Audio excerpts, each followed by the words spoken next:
प्यारे दोस्तों, आज की इस वीडियो में हम आपको एक मुसलमान कैदी और पुलिस वाले का वाकया सुनाने वाले हैं। मुसलमान कैदी के साथ जेल में क्या हुआ, आइए आपको बताते हैं। अगर आपने इस वीडियो को लाइक नहीं किया है तो इसे लाइक ज़रूर करें और हमारे चैनल को सब्सक्राइब करके बेल आइकन भी दबा दें ताकि नेक्स्ट वीडियो का नोटिफिकेशन आपसे मिस ना हो। तो चलिए शुरू करते हैं। दोस्तों, ये वाकया एक पुलिस वाला लिखता है। वो कहता है कि हमारी जेल में एक कैदी को लाया गया। वो 25 या 26 साल का एक खूबसूरत नौजवान था जिसे कत्ल के इल्ज़ाम में 2-3 दिन पहले ही जेल में लाया गया था। उसके खिलाफ केस काफ़ी मजबूत था, इसीलिए ऐसा लग रहा था कि 1-2 पेशियों के बाद उसे मौत की सज़ा सुना दी जाएगी। पुलिस वाला कहता है कि पहले दिन से ही मेरा लहजा उसके साथ काफ़ी सख्त रहा, लेकिन हमेशा उसके होठों पर एक दिल जीत लेने वाली मुस्कुराहट होती थी और हमेशा वो मुझे बड़ा समझते हुए अदब और नरम लहजे से बात करता था। उस कैदी के बात करने के अंदाज से मुझ जैसा सख्त इंसान भी 2-3 दिन में उसके अच्छे अखलाक के सामने हार गया। पुलिस वाला आके कहता है कि एक दिन वो नौजवान कैदी नमाज पढ़ रहा था और सलाम फेरने के बाद वो दुआ मांगने लगा।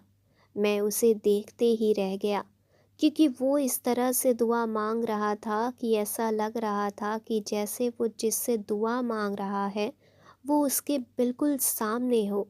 पुलिस वाला बताता है कि दुआ के बाद उसकी नज़र मुझ पर पड़ी तो उसके होठों पर वही प्यारी सी मुस्कुराहट आ गई। वो उठकर मेरे पास आया और हर बार की तरह मेरा हाल पूछा। आज मेरा लहजा काफ़ी नरम था। बातों के दौरान मैंने उससे पूछा कि वाकई तुमने कत्ल जैसा जुर्म किया है, क्योंकि मुझे उसके अंदाज से नहीं लग रहा था कि वो कत्ल जैसा जुर्म भी कर सकता है। उसने कहा, एक बेगुनाह इंसान का कत्ल पूरी इंसानियत का कत्ल है, तो फिर मैं ऐसा गलत काम कैसे कर सकता हूँ। मैंने सवालिया नज़रों से उसकी तरफ देखा तो उसने कहा, जब अल्लाह इस दुनिया में किसी को इख्तियार देता है तो अक्सर लोग भूल जाते हैं कि इख्तियारात अल्लाह की तरफ से अमानत होते हैं। लोग इन सबको अपना कमाल और हक समझ बैठते हैं। मेरे साथ भी कुछ ऐसा ही हुआ है। उस नौजवान कैदी ने बताया कि हमारे इलाके के एक आदमी ने कत्ल कर दिया और इत्तेफाक से मैं भी वहाँ मौजूद था। उसने इल्ज़ाम मेरे ऊपर लगा दिया और झूठे गवाह भी तैयार कर लिए और इस तरह मैं जेल में आ गया। पुलिस वाला बताता है कि मुझे दुख सा हुआ। मैंने उससे पूछा, तुम्हारे घर वालों ने कुछ नहीं किया? तो उसने कहा कि घर वालों ने अपनी कोशिश की, लेकिन वही बात है कि ज़माने में लोग भी डर के मारे उसी का साथ देते हैं जो ताकतवर होता है। इतना कहकर वो नौजवान फिर से मुस्कुराने लगा। मुझे उसके सुकून को देखकर हैरत हुई। मैंने उससे कहा कि क्या तुम्हें डर नहीं लगता? हो सकता है कि कुछ दिनों में तुम्हें सजाए मौत सुना दी जाए। उसने कहा, इंशाअल्लाह मुझे कुछ नहीं होगा। मैंने अल्लाह के सामने अपनी अर्ज़ी रख दी है, जिसके सामने बड़े से बड़े बादशाह की भी कोई हैसियत नहीं। उसने कहा, मैं अपने अल्लाह की बात कर रहा हूँ, उसे मेरी बेगुनाही का इल्म है और वो मुझे कुछ नहीं होने देगा।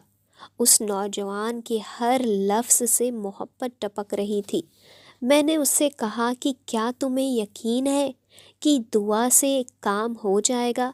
अगर ना हुआ तो उसने जवाब दिया कि जब अल्लाह से मांगा जाता है तो फिर शक में नहीं पड़ते, वो कबूल नहीं करेगा। बस सब कुछ उस पर छोड़कर इंतज़ार करते हैं। पुलिस वाला कहता है कि उसके लहजे में यकीन ही यकीन था।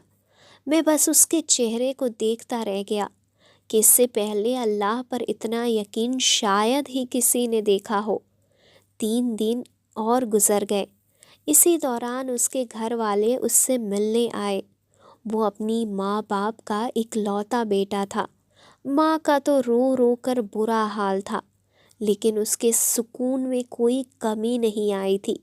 وہ نوجوان گھر والوں کو لگاتار سمجھاتا رہا کہ میں نے اللہ کے سامنے اپنی عرض دے رکھی ہے۔ اللہ تعالیٰ جانتا ہے کہ میں بے گناہ ہوں، دیکھ لینا اللہ کے کرم سے مجھے کچھ نہیں ہوگا۔ پولیس والے نے بتایا کہ میں نے اللہ پر اتنا یقین اس سے پہلے صرف پڑھا ہی تھا، لیکن کبھی دیکھا نہیں تھا۔ میرے دل میں اب اس کے لیے عقیدت کے جذبات پیدا ہونا شروع ہو گئے تھے۔ اللہ کی محبت ہوتی ہی ایسی ہے جو پتھر دل کو بھی پگھلا کر رکھ دیتی ہے۔ اس کے بعد جب اسے عدالت میں پیش کیا جانا تھا تو اس سے ایک دن پہلے ایک عجیب و غریب واقعہ ہوا۔ جس شخص نے خود قتل کر کے اس لڑکے پر الزام لگایا تھا، وہ اپنی بیوی اور اکلوتے بچے کے ساتھ گاڑی میں کہیں جا رہا تھا کہ اس کے ساتھ ایک خوفناک حادثہ پیش آیا، جس کے نتیجے میں اسے بہت زخمی حالات میں اسپتال لے جایا گیا۔ کافی گھنٹوں میں ہوش میں آنے کے بعد اس کو بیوی اور بچوں کے مرنے کی خبر ملی تو اس کی حالت اور زیادہ بگڑ گئی۔ اس عالم میں اسے کچھ یاد آیا۔ وہ چیخ کر ڈاکٹر سے کہنے لگا کہ میری ایک ویڈیو بناؤ۔ اس کی حالت کافی نازک ہو چکی تھی۔ بار بار کہنے پر ڈاکٹر نے نرس سے ویڈیو بنانے کا اشارہ کیا۔ اس نے ویڈیو میں بڑی مشکل سے اپنا جرم قبول کیا اور اس نوجوان کو بے گناہ قرار دے کر ہاتھ جوڑ کر معافی مانگی۔ اس نے ڈاکٹر سے وعدہ لیا کہ وہ یہ ویڈیو پولیس اسٹیشن ضرور لے کر جائیں گے۔ شاید بیوی بچے کے مرنے کے بعد اپنی حالت کا علم ہو جانے کے بعد وہ اس گناہ کو اپنے ساتھ لے کر مرنا نہیں چاہتا تھا۔ اب اس طرف یہ ویڈیو پولیس اسٹیشن پہنچی اور ادھر وہ آدمی مر گیا۔ عدالت میں ویڈیو پیش کی گئی اور اس نوجوان کو باعزت بری کر دیا گیا۔ آگے پولیس والا کہتا ہے کہ میں عدالت میں کھڑا گمسم سوچ رہا تھا کہ اللہ ان بندوں کی جو صحیح معنوں میں اس پر ایمان لاتے ہیں ان کی ایسے بھی مدد کر سکتا ہے۔ اس کی ساری ہتھکڑیاں کھول دی گئی اور ماں روتے ہوئے اپنے بیٹے سے لپٹ گئی۔ باپ کی آنکھوں میں بھی عجیب طرح کے آنسو تھے اور آج اس نوجوان کی آنکھوں میں بھی آنسو آ گئے تھے، شاید اس وجہ سے کہ اللہ نے اسے ان حالات میں اکیلا نہیں چھوڑا تھا اور اس طرح سے اس کی مدد کی تھی جس کا کسی کو اندازہ نہیں تھا۔ پولیس والا آگے کہتا ہے کہ وہ اب واپس جا رہا تھا اور مجھے ایسا لگ رہا تھا جیسے میں آج بھی مسلمان ہوا ہوں۔ یہ ویڈیو آپ کو کیسی لگی ہمیں ضرور بتائیے گا۔ ساتھ ہی ساتھ چینل پر نئے ہیں تو چینل کو سبسکرائب کریں اور بیل آئیکن کو بھی دبائیں تاکہ نیکسٹ ویڈیو کا نوٹیفیکیشن آپ سے مس نہ ہو۔ ہم ملتے ہیں ایسے ہی واقعے کے ساتھ اگلی ویڈیو میں، تب تک کے لیے خدا حافظ۔